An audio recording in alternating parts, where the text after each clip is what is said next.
Hey, so here is a quick tool that you might find useful when working with short video clips that are somewhat shaky.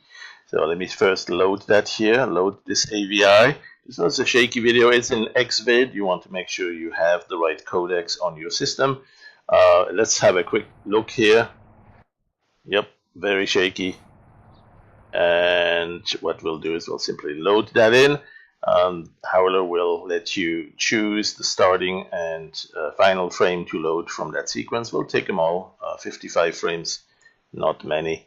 It's just a few seconds long, and here it is. You can see very shaky. What we try to do is stabilize that. Right? So there's a couple of aspects to stabilizing it. First of all, we need to find a piece in the image that stays in the view. Something in the center around here. So as you scroll through that, you can see this green tree or this rock here stays visible all the time. Right? It moves around a lot, but it stays visible. You don't lose sight of it. So it is trackable. We can track it. And that's what we'll do. First of all, I'll take a quick snapshot on the animation. This is sort of a workflow thing. You can put this into memory if it's a very small, short animation. But if you're afraid of running out of memory, you might want to put it on disk. If you have an SSD drive, it's going to be really fast. Mine is not, so it took a second. Still pretty fast. And let's see. Okay, so I'm going to go animate this. I go to the animated filters collection and stabilize it. Right. So with stabilization, what we do is first of all go into a dry run just to test things. And you see in the upper left corner there's a little marker. That's actually what we need to reset. It's a select track point. Right. So when you select track point, you get to choose what area you want to track. And for instance, you could say, let's go track this part here. Right. And there we go. So we have the block size we can adjust, the inner red block. And then the outer one, of course, because it's moving far and fast, we want to make sure we don't lose track of it. So we want to make this go to the max. I think at that point we can pretty much go. There are some choices here for removing the motion or just moving it. And then also when it comes to removing the motion, you might want to handle the borders in two different ways. There's a repeat option so that you can then restore the original camera, right? Because one of the reasons we do this stabilization sometimes is in order to composite something or paint something on it. Let's say we wanted to paint a tree or some extra brushes based painting of some foliage, bushes and grass and stuff like that. Or do some color correction or masking, right? Hiding somebody's face, whatever it is you want to modify, it needs to be stabilized so you can do that work quite nicely across the animation. But then you may want to restore that original movement, right? So that's something that you can do if you use the repeat option. So this is the correct mode you want to use if you would like to restore your camera motion later on. And to that effect, there is an option here, restore motion, right? So it will keep the movement that you had originally as it finds the stabilization counter movement, and then you can actually reapply that to restore the original movement. Another option is reconstruct, where the edges are memorized as they are being discovered, right? So as it moves to different parts, you can have it gradually discover extra areas around the edges and start filling those, so that you don't end up having a replica or a sudden change from the left edge to the right edge, or whatever those things are called.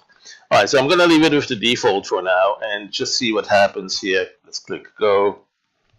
And you see what it's doing. It's now tracking it and trying to figure out where that little red block moves from one frame to the next. And so it seems like it's pretty good, pretty much able to follow it here. I'm zoomed in a little bit too much, so I can't actually see it all.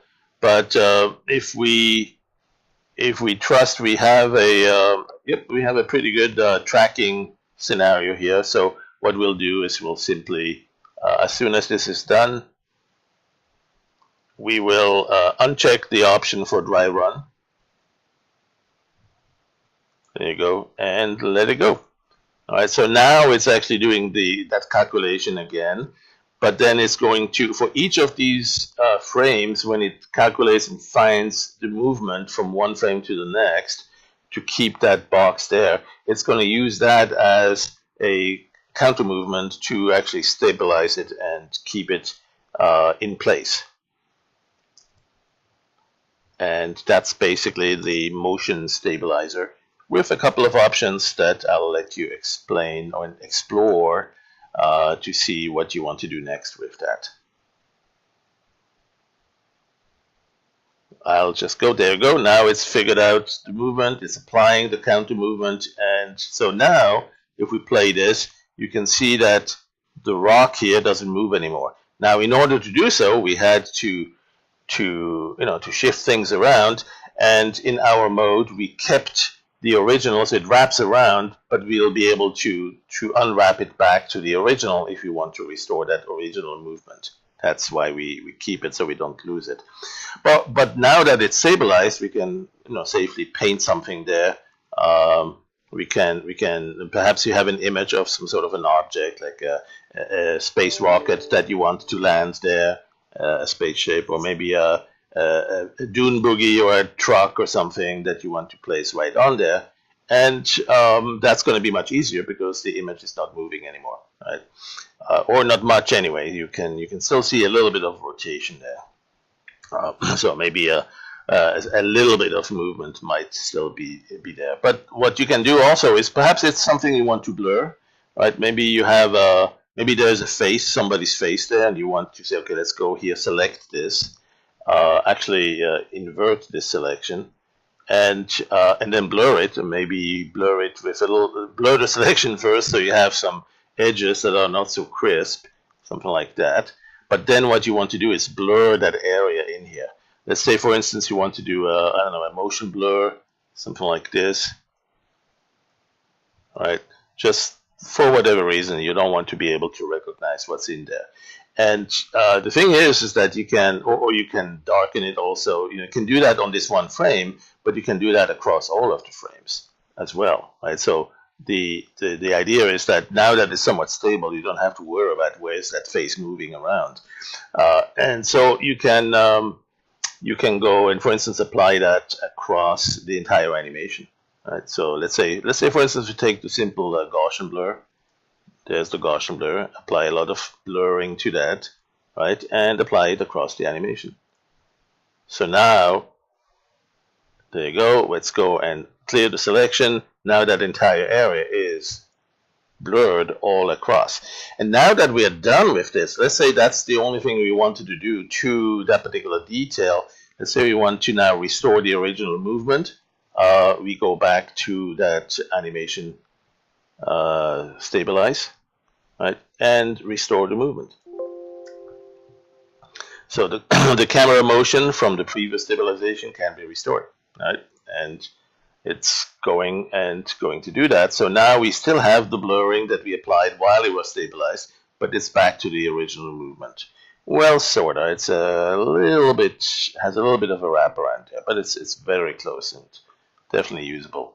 So that's the idea about stabilizing and then destabilizing again, right? Bringing it back to the original, but in between you had an easy shot at making some changes, whether it's you painting something or whether it's you're stamping an image from the brush over it.